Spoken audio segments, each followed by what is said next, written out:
littéraires et explorons les histoires d'auteurs. Aujourd'hui, je suis ravie de vous présenter un poète dont la perspective unique a déjà captivé certains lecteurs. Nous avons aujourd'hui l'honneur de recevoir, encore de présenter un vétéran militaire qui a magnifiquement fusionné ces deux passions, la plume et l'arme. Joignez-vous à moi pour célébrer la vie et l'œuvre de notre invité. L'auteur de L'arme et la plume est avec moi aujourd'hui. Je nomme ici Nzé Mohamed Ba.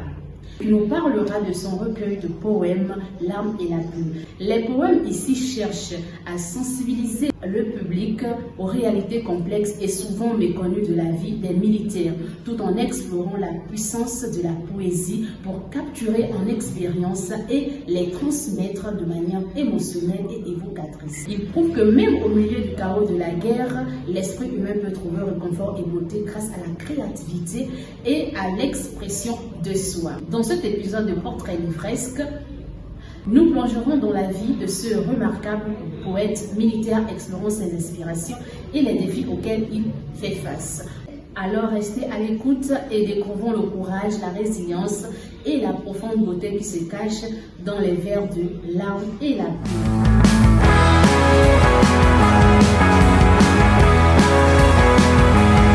Bonjour Nzé Mohamed Ba. Bonjour. Bienvenue dans notre émission Portrait livresque. Merci d'être parmi vous. C'est un plaisir de vous recevoir aujourd'hui. Pour nos lecteurs et pour bien évidemment nos internautes, qui est Nzé Mohamed Ba.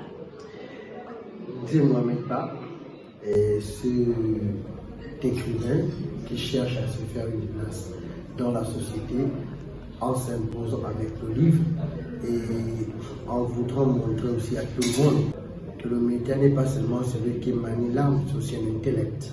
Merci Nzé Mohamed Ba. En tant qu'écrivain, pouvez-vous essayer de nous parler de votre parcours? Comment vous intéressez dans l'écriture? Je dirais, je suis un cheveu dans la soupe.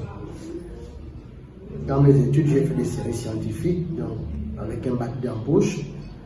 J'ai été sur le CUS, je me rabats la suggestion. En 2009, j'ai intégré l'armée. Étant victime de certaines bavures militaires, ne pouvant point prendre la peine d'extérioriser ce que je ressentais, en 2014, j'ai commencé à coucher mes vers à mon retour de la Somalie et puis au Soudan, dans une mission particulière. J'ai voulu dire à mes chefs certaines choses que je pouvais pas exprimer. Et de là, j'ai commencé à coucher certains vers sur des papiers et des feuilles pour exprimer mon rapport à certains de mes chefs. Et voilà comment l'idée me vient de dire pourquoi ne pas faire un recueil de poèmes. Et en 2014, je sors Miroir d'un cœur.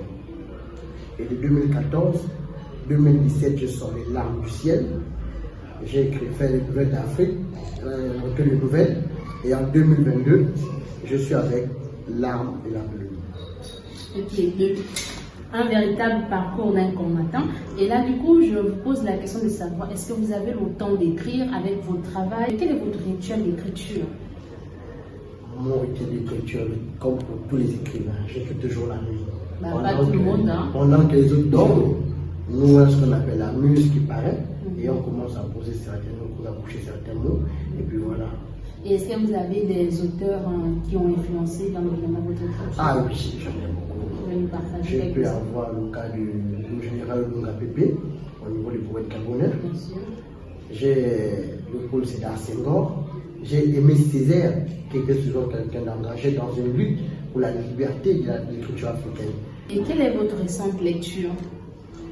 Ma récente, la toute dernière lecture au niveau du Gabon, c'est Terre outrée de M.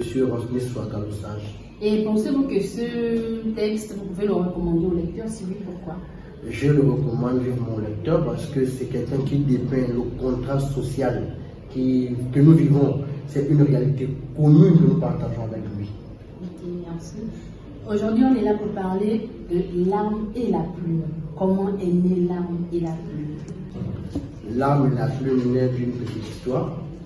Après mon cours de pour le judiciaire, en observant la balance de la justice, étant militaire, étant écrivain, je dis attends, pourquoi ne pas m'auto-écrire en parlant de moi dans une œuvre? Et j'ai mis l'arme et la plume qui fait ma personnalité réelle. Et quels sont les aspects les plus percutants de votre monde en tant que militaire que vous avez voulu vraiment que les gens pressentent ça dans le texte en fait? Nous avons un texte qui parle d'abord chair à canon, qui parle des militaires qui sont envoyés au front. Et lorsqu'ils sont sur le front, on les prend pour des chiens de guerre, on les prend pour des chairs à canon, on les prend pour des soldats mais sans être des hommes. Et on décompte les morts dans la société en disant il y a tant de civils qui sont morts. Mais on ne parle jamais de tant de militaires décédés lors d'un conflit. Et sur un autre point, je parle du général, aujourd'hui, président de la transition, président Nguema, que j'ai écrit sur lui en 2022. Et aujourd'hui, apparemment, mon texte fait une prophétie sur la personne, je peux dire. C'est comme si j'ai présenté le futur qui est la nation. Nous l'avons. Et dans le texte, je rends hommage aux femmes des militaires. Parce que sans elles, nous ne sommes rien. Et ça, c'est clair parce qu'à un moment donné aussi, quand les militaires vont en mission, la femme reste derrière avec les enfants. Elle ne sait même pas si le mari reviendra. Et comment la poésie vous aide-t-elle à exprimer les émotions qui sont vécues sur le terrain? Les émotions vécues sur le terrain sont des choses qu'on ne peut pas expliquer à quelqu'un. Mais il arrive de faire projeter la personne dans ton univers, dans ta pensée. Et de là, il s'approprie la chose. Et il comprend pourquoi est-ce que tu prends la peine d'exprimer ce que tu ressens réellement. Et que chacun maintenant prend la peine de s'approprier cette histoire en disant où est-ce qu'ils vivent. C'est pas de la fête, c'est pas de la farine, mais quelque chose de sérieux. Et en quoi votre profession influence-t-elle votre écriture poétique en fait? Tant plus que, étant dans un métier des arts, la poésie a été vue comme quelque chose qui appartient juste aux rationalistes, aux personnes sentimentales. Mais ils oublient que la poésie aussi fait partie du chant militaire. Tout ce que le militaire fait, c'est chant. Et ce chant apparaît dans la poésie au départ. Le militaire compose avec l'âme, et l'âme compose l'écriture. Et en même temps, on arrive à communier l'écriture et la poésie. Et dans la poésie militaire, on parle toujours des réalités du soldat au fond. On parle des armes, on parle de l'amertume des plombs, on parle de la mort, on parle des cris des femmes en pleurs, en larmes. Ça, c'est le vécu militaire. Depuis, vous avez parlé du général, du texte, hommage au général de brigade Brice Oligui Nguema, qui est aujourd'hui le président de la transition du Gabon. Et bien, qu'est-ce que vous pouvez dire à ce public en fait aujourd'hui qui nous regarde, vous en tant que poète, vous qui avez, comme on dit, prophétisé en quelques mots sur le futur du Gabon sans le savoir, quelle est la réponse en fait qu'un poète peut apporter au lendemain du coup d'État? Le poète est celui qui compose avec la société, il vit dans la société, il est celui qui regarde, il est celui qui critique la société, il est celui qui amène des solutions ou qui peut apporter des idées auprès de nos dirigeants. Mais il faudrait que nos hommes puissent prendre la peine de nous lire d'abord. Bien sûr. Il faudrait qu'ils prennent la peine de prendre nos textes, de nos vers, de composer avec. C'est bien qu'on peut écrire des centaines d'œuvres, mais si nos dirigeants ne nous lisent pas, s'ils ne prennent pas la peine de composer avec les écrivains en général, on va toujours tourner sur les mêmes zones continuelles. Et par rapport au général Brice Oligui Nguema, est-ce qu'il vous a lu? Ou c'est après ce coup d'État finalement qu'il a eu pris connaissance de ce texte? Et je dirais au départ d'abord, il est celui qui a sponsorisé cette œuvre au départ. C'est un homme de lettres. À ce sort perdu, il écrit aussi. Il a été le premier à recevoir le recueil de poèmes. Il m'a fait sa critique de son retour. Vous pouvez nous lire vraiment la première partie concernant le texte au général de brigade Brice Oligui Nguema, juste pour partager ce texte à nos lecteurs en fait. Avec plaisir. Allez-y. Au général de brigade Brice Oligui Nguema. J'ai observé cet officier émérite, à la stature particulière, d'un calme unique, plein de courage, humble. Ce visage raffiné est le digne fils de sa mère, restera comme une étoile. Son nom, les compteurs d'une bête, et les maîtres de Jobi durant sa lignée. De chez son père, à une femme. De chez sa mère, il est à Banarali. Les talibés écriront son nom en capitale d'or, pour ne pas briser le silence des miroirs.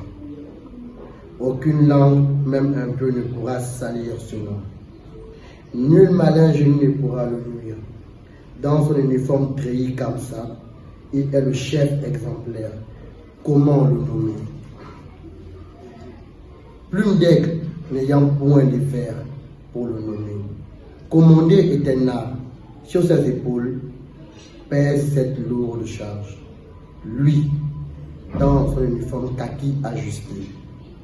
Regarde Félidé, il est le miroir de ses troupes. Il n'est point d'illusion pour ses hommes. Nulle langue ne pourra ternir son nom. Chaque jour pour lui est un levant nouveau. Et dans ce monde, la sueur épargne le sang. Qui ose gagner? Souffrir pour réussir est leitmotiv. Pour lui, commander est une passion. J'admire cet officier à la stature unique. Calme panthère dans l'ombre, au cœur plein de courage. Aucune langue, même un peu, ne pourra le salir. Dans son uniforme rouge farouche, il est le chef exemplaire et digne fils de sa mère. Visionnaire, ce n'est pas un héros. Que Dieu Tout-Puissant, miséricordieux, ne nous prenne pas l'emplisse de grâce. Merci. C'est nous qui vous remercions, Mohamed. Comme vous venez de le suivre, il nous a partagé un texte dédié au président de la transition, Brice Oligui Nguema.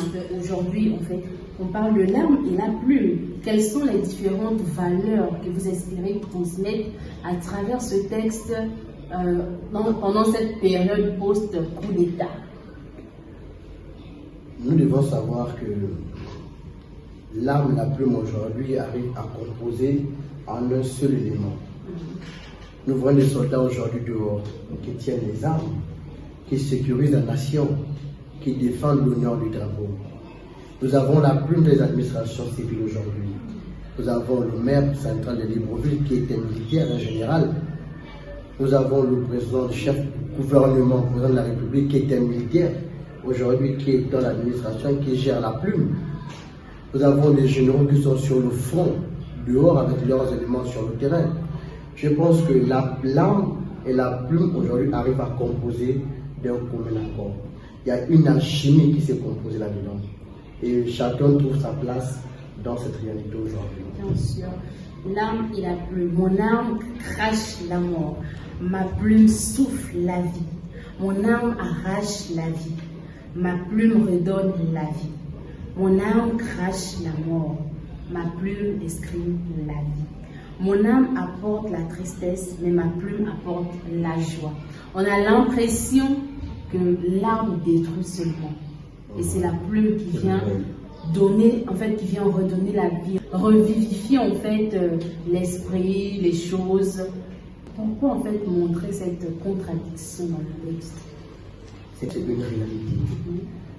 Partout où les âmes pleurent, ce n'est que la désolation. Partout où les âmes commandent dans l'armée tonnent, ce n'est que la tristesse. On remarque des femmes au visage attristé, les rues d'école sont vides, il n'y a plus d'argent dans les cours d'école.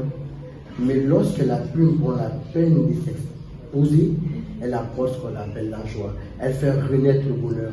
Les écoles se remplissent, les femmes apportent la joie. Il y a des cris de chants et de joie. Mais là où l'arme parle, on n'a que l'amertume qui passe tout. L'arme pour moi n'apporte point la culture du monde. Elle apporte juste la désolation. Et mon plus grand souhait serait que nos âmes puissent rester dans l'ombre éternellement. Les livresques, je suis avec Zé Mohamed Ba. Nous parlons de son recueil de poésie, L'arme et la plume. publié en 2022 aux éditions GLK Gabon. Ce texte est composé de plusieurs poèmes, sauront bien évidemment réveiller en vous l'esprit poète. Pourquoi même pas un esprit écrivain? Donc je vous invite ici à cultiver votre résilience, votre esprit de courage. L'auteur ici essaie de montrer le côté de l'arme, mais en même temps que la plume, ici en quelque sorte, est son exécutoire. Ce qu'il vit au combat, il ne peut pas le dire autrement, mais la plume, bien évidemment, l'aide à s'exprimer, à extérioriser ce qu'il vit.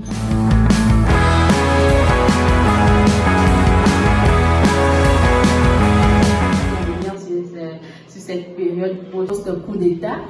Du coup, je vous demande, vous en tant que militaire, comment vous avez vécu cette période?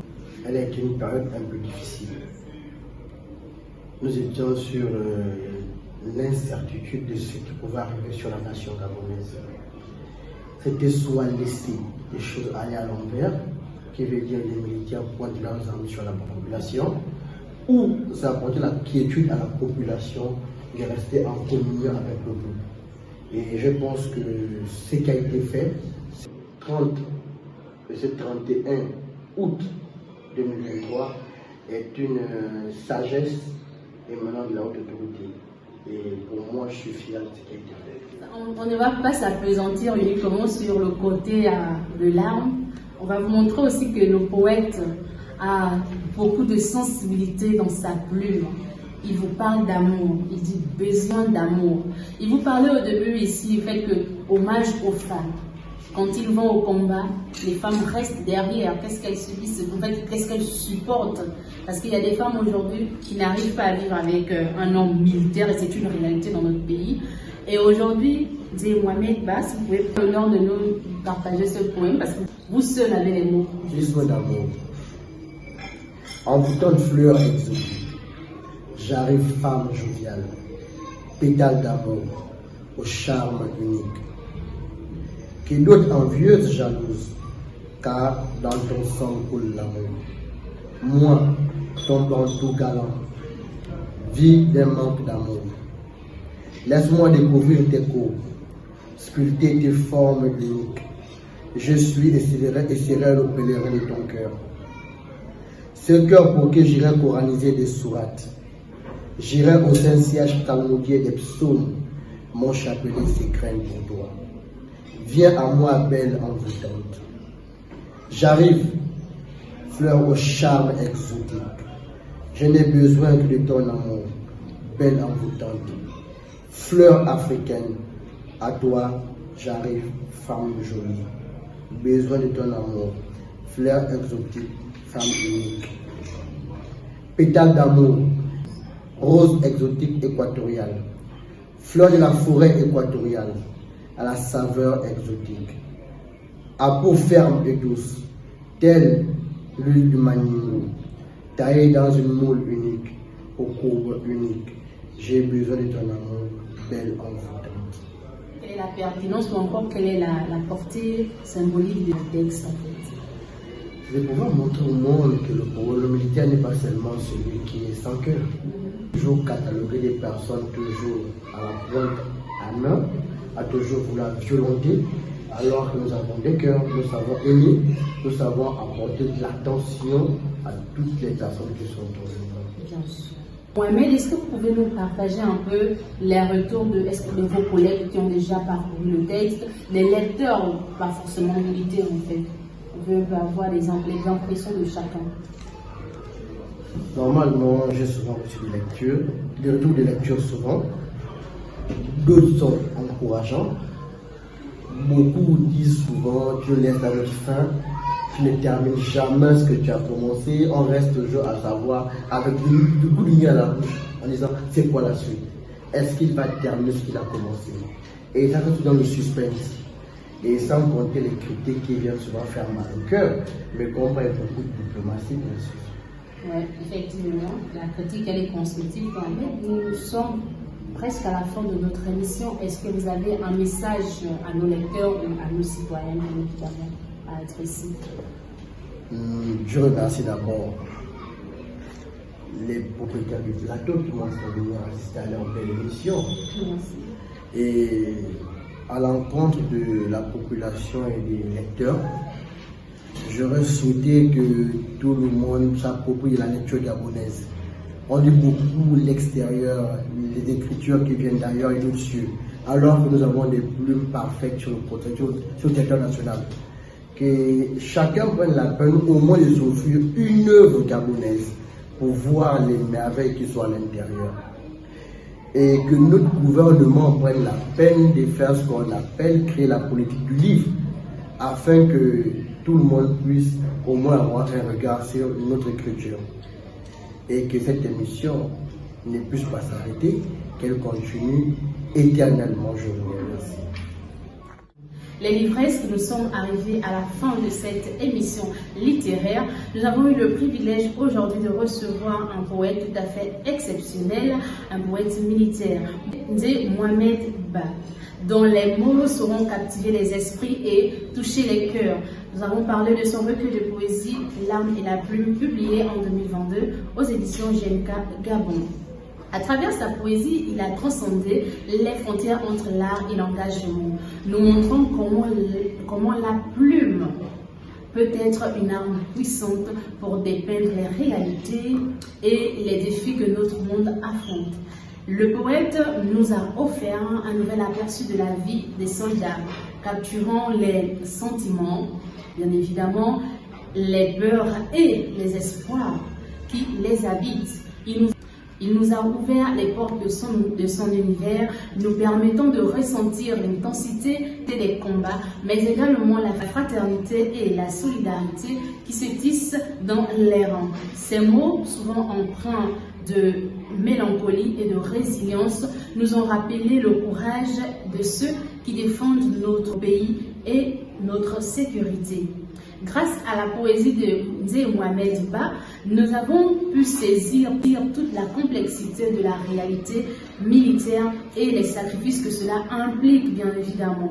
Nous avons été témoins de son profond humanisme, de sa volonté de donner une voix à ceux qui sont souvent oubliés dans les discours politiques et médiatiques. Nous tenons chaleureusement à remercier notre invité, à vous les livresques, nous vous remercions pour votre fidélité et votre intérêt envers la littérature. Votre présence et votre soutien sont essentiels. Continuez d'explorer le monde de la poésie et de la littérature, bien sûr, car ils sont une source inépuisable de beauté et de réflexion. Sur ces mots, je vous souhaite de belles et de bonnes aventures livresques. À très vite pour un nouveau portrait. Ciao.